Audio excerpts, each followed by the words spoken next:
What's up, Bubba? Uh, What are we gonna do today? Do you know? a meeting for my disability Yep. is. And how do you feel about that? I don't think I should do it. That's true. I'll have to do it. That's true, but we still have to, don't we? Yeah. Ah, okay. Arrowhead was at Buzzle 6. What did you do for Motel 6? I was like a desk clerk. Okay, how long were you there for? I think 5 years.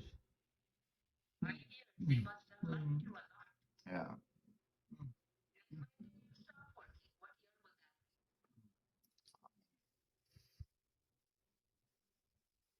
that? A bad with dates.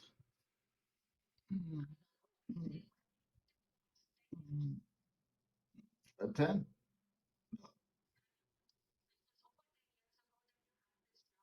Yeah.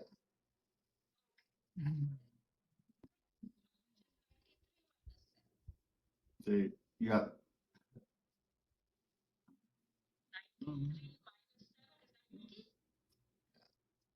Yes. Okay, so can I chat with your sister for a little bit? Of course. What do you think about the outcome of the meeting? Great. Yeah? I get my benefits again. Yeah.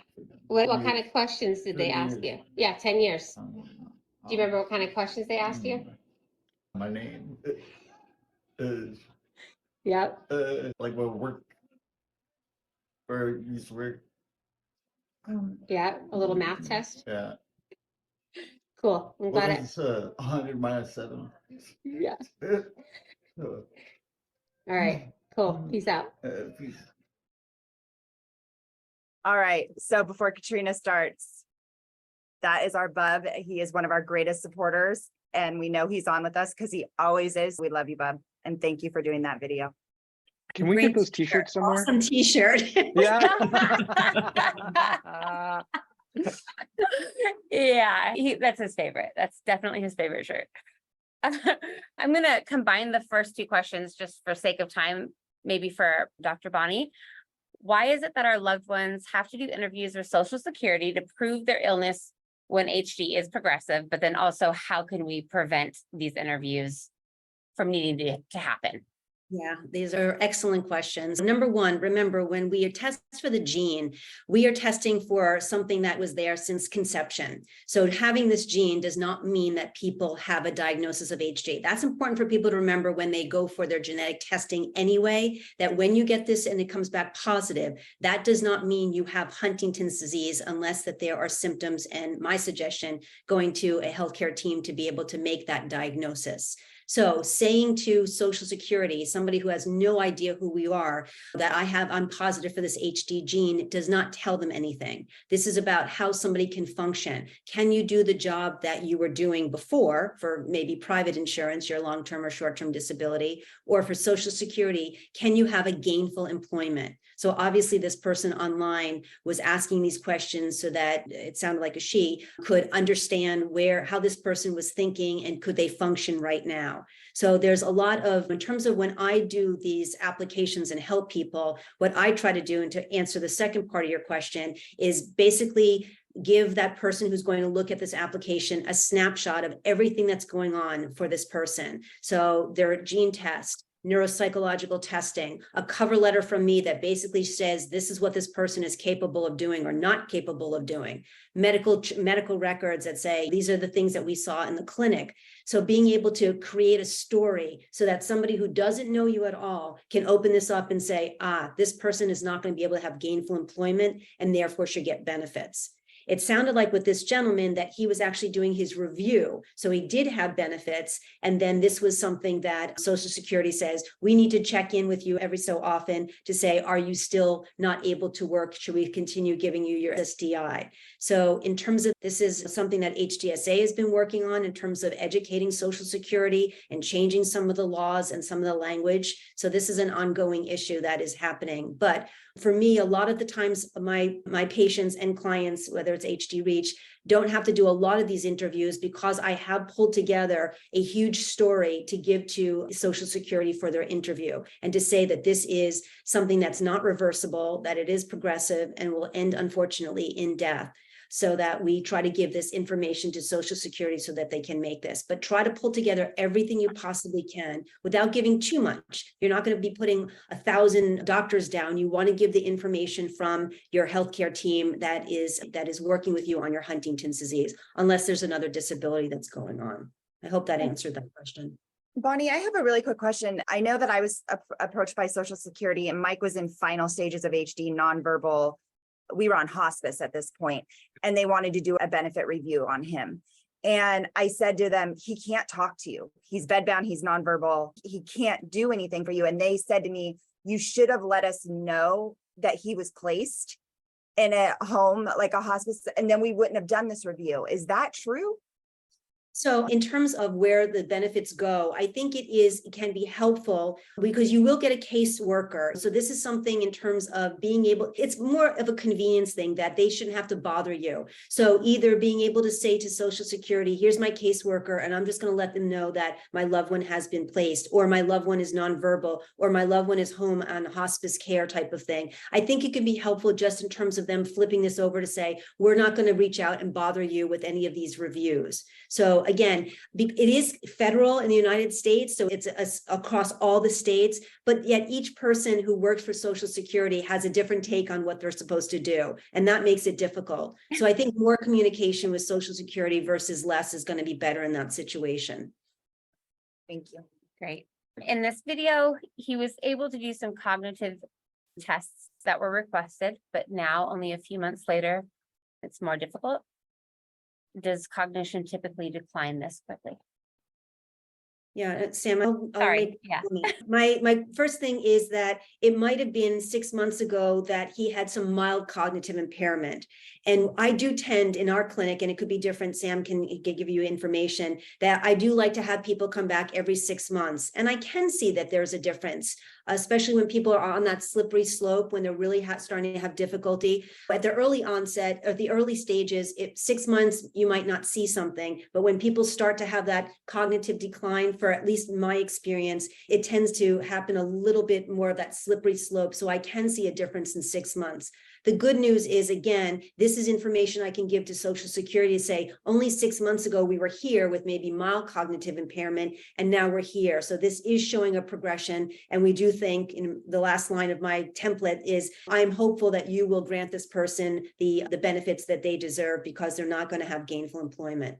But Sam certainly. Yeah, I think that we routinely do cognitive testing to pick up even the most subtle changes, even in people who are working and doing well.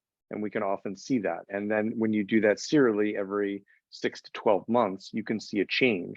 And so that when people go from doing okay to not okay, however you want to define that with whatever test you're using, we have documentation of years usually of what that person was doing from a cognitive perspective. So no, people don't just drop off a cliff when it comes to cognitive abilities, but if there's someone who can only do one subtraction on serial sevens, that's not someone who's intact cognitively. And it wouldn't surprise me if they couldn't do even that 6 months or 12 months later. So it sometimes feels as though there's been a big step when people cross certain thresholds, when there are certain things that happen that they're no longer able to do something that they could before, but it's a general slow progression over time. Great, thank you. We often hear reference to Alzheimer's disease when talking about people with HD. This scares people, and this has actually been a really big topic, but it scares people into believing that their loved one will not remember them in the end. When asked about his job from over 10 years ago, he was able to recall information. Shorter term memory is impacted quite extensively, but not long term. How affected is long-term memory in people with HD?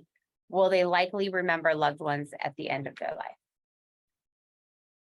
I'm sure we all have experiences with this, but I'll start if that's okay. And I think that to say that it's like Alzheimer's makes it a little bit more digestible and understandable for the public, right? So if there are almost 6 million people that have Alzheimer's, I think almost everyone has been touched by Alzheimer's in some way. So people can, in some ways, picture that, although it's not the same as HD.